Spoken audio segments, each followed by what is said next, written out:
Assalamualaikum, salam literasi. Butuh buku Ramadan hari ke-8. Ada bukunya Mas Sujiwo Tejo, ini presiden saya, Presiden Jancuker. Dia menulis bersama Dr.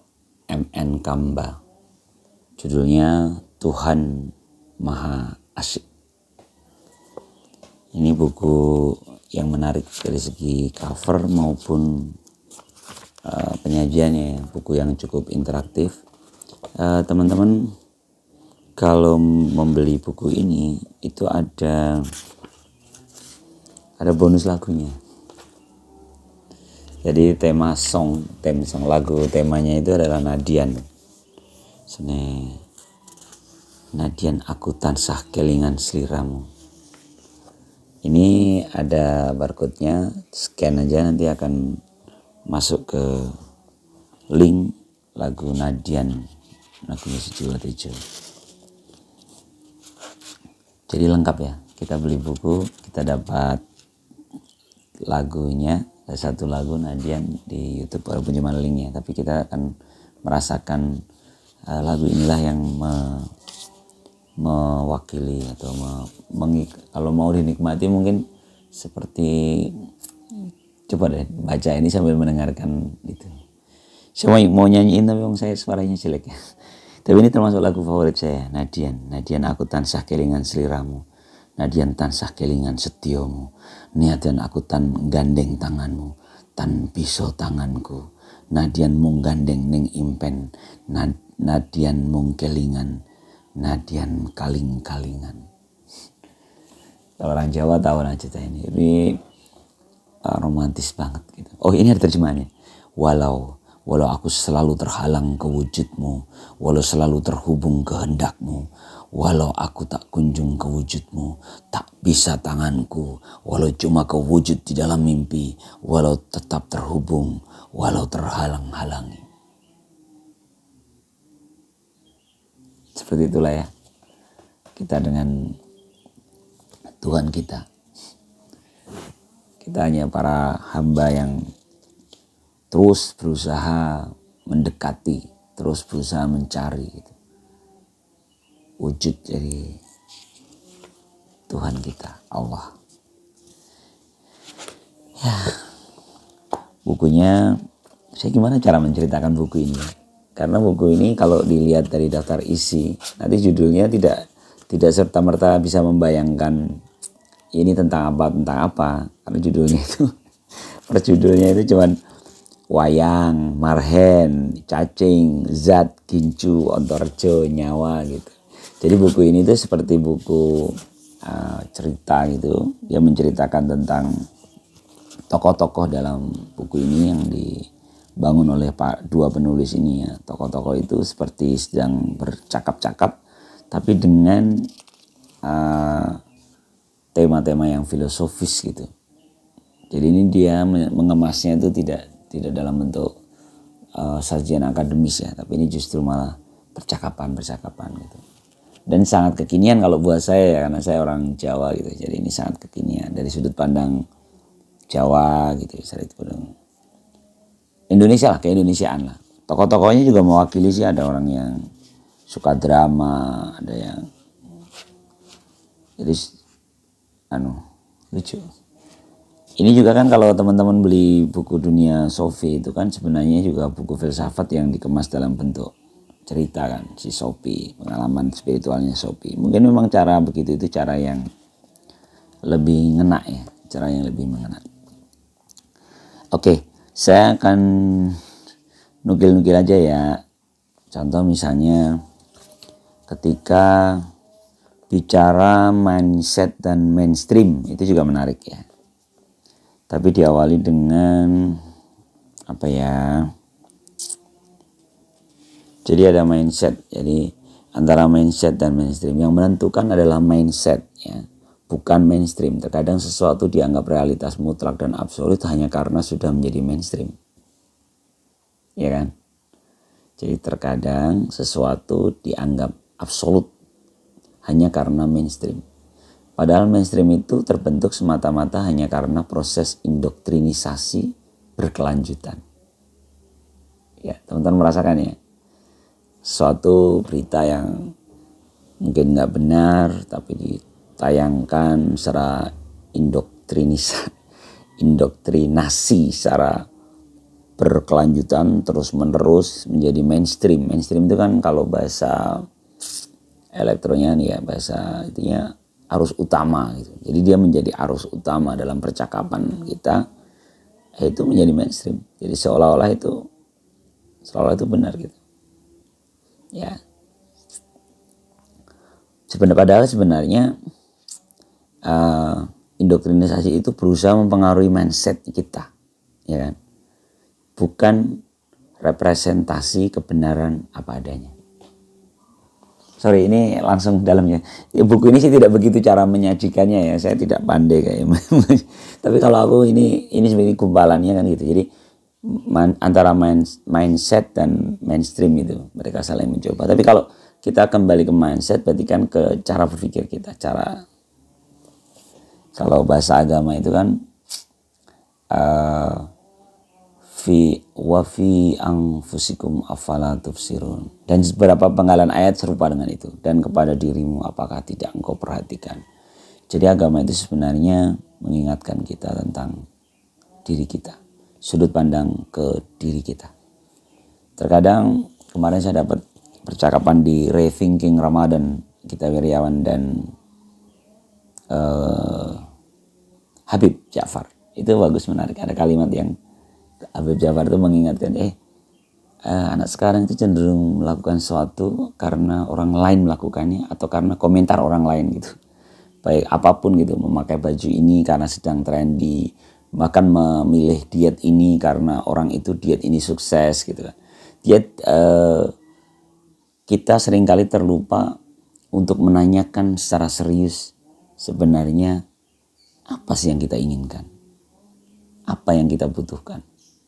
Lalu pandangan kita ini sebenarnya apa atas sesuatu. Kita sibuk dengan memikirkan pandangan orang lain atas hal itu. Itu kayak nyambung ini ya. Menurut saya seru. Dan ini ditutup ya, ini judulnya itu cacing ya. Judul yang tadi saya bacakan itu cacing, ditutup dengan satu alinea yang menarik nih. Keterbukaan agama pada proses akulturasi memungkinkannya untuk elastis dan fleksibel. Elastisitas dan fleksibilitas itu merupakan bentuk pilihan yang memungkinkan bertahan lebih lama dibandingkan kebekuan dan kekakuan. Jadi alinea ini menutup dari tadi yang tarikan mindset, mainstream. Terus di berikutnya itu cerita tentang agama dan budaya, titik temu agama dan budaya, ya kan? Seperti apa sih titik temu agama dan budaya? Lalu kita menemukan bahwa ternyata kelenturan itulah yang, bahkan kalau ada di sini enggak ya, yang bagaimana pujian atas bersyukurlah kita memiliki wayang.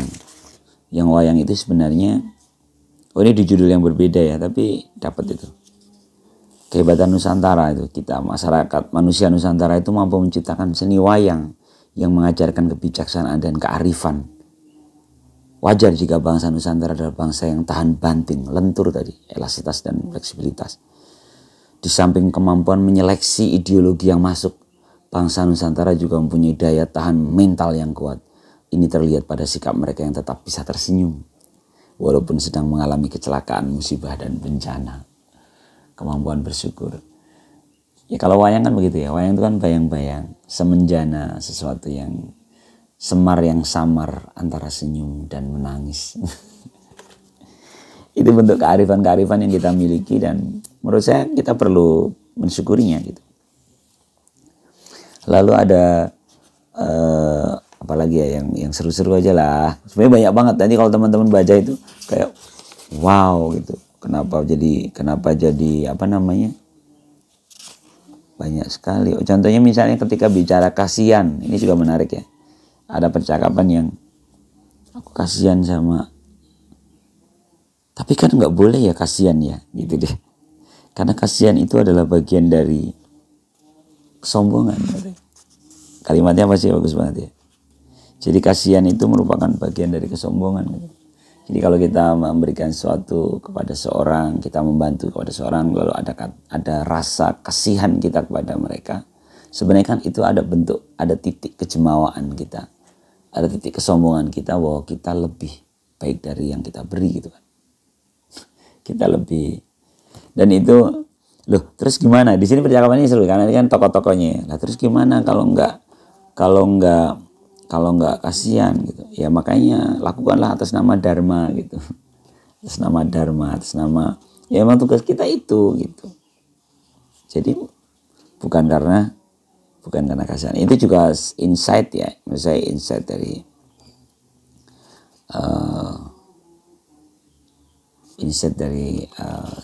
mungkin hal baru lah gitu, hal yang iya gitu. Jadi agar kita juga nanti, ini efeknya banyak loh ya, ketika kita mencoba meluruskan hati saat kita membantu, saat kita menolong. Ini bukan masalah kasihan, ini hanya sesuatu yang harus kami lakukan, ini adalah tugas gitu. Ini adalah bentuk dharma, ini adalah bentuk bakti kita kepada Tuhan. Kalau itu terus digerus gitu, nanti kita akhirnya pada titik yang kita tidak lagi sombong, kita tidak lagi merasa lebih hebat setelah memberikan sesuatu gitu. Contoh misalnya kita memberikan sumbangan ke satu lembaga, terus kita dibacakan nama kita sebagai penyumbang misalnya, itu pun kadang tanpa kita sadari kita merasa itu gua tuh gitu kan.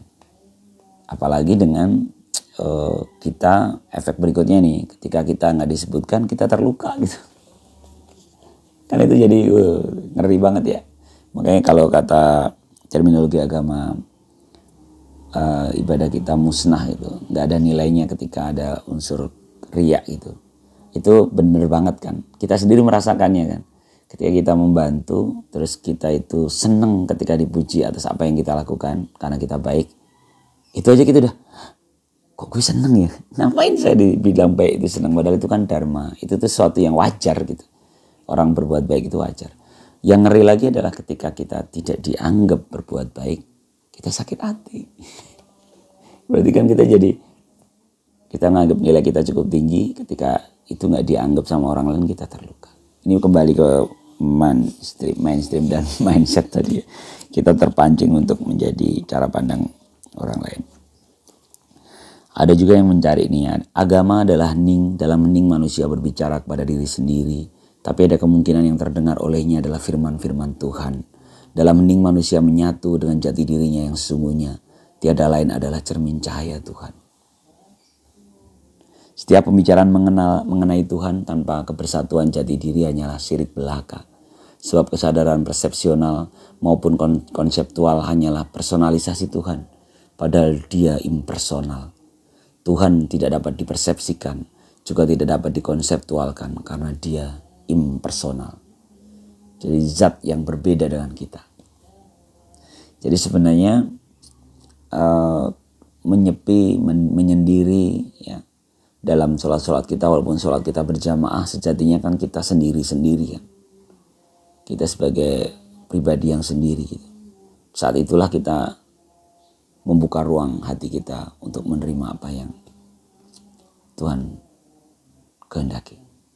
Kemarin ada perbincangan menarik saya dengan anak saya ketika dia memutuskan.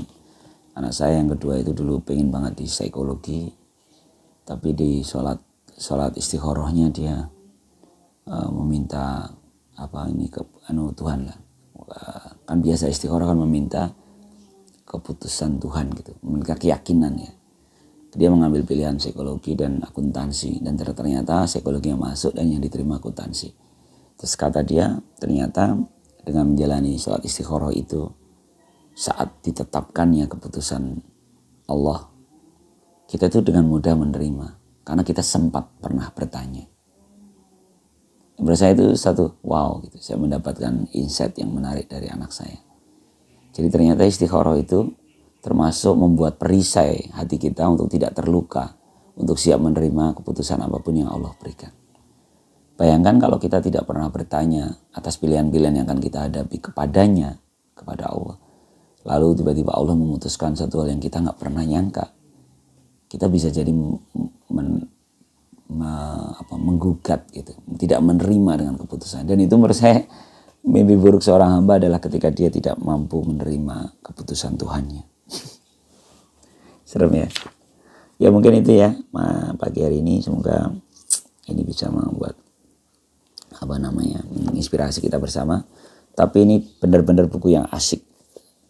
Buku yang asik tentang Tuhan yang maha asik. Salam literasi. Assalamualaikum warahmatullahi wabarakatuh.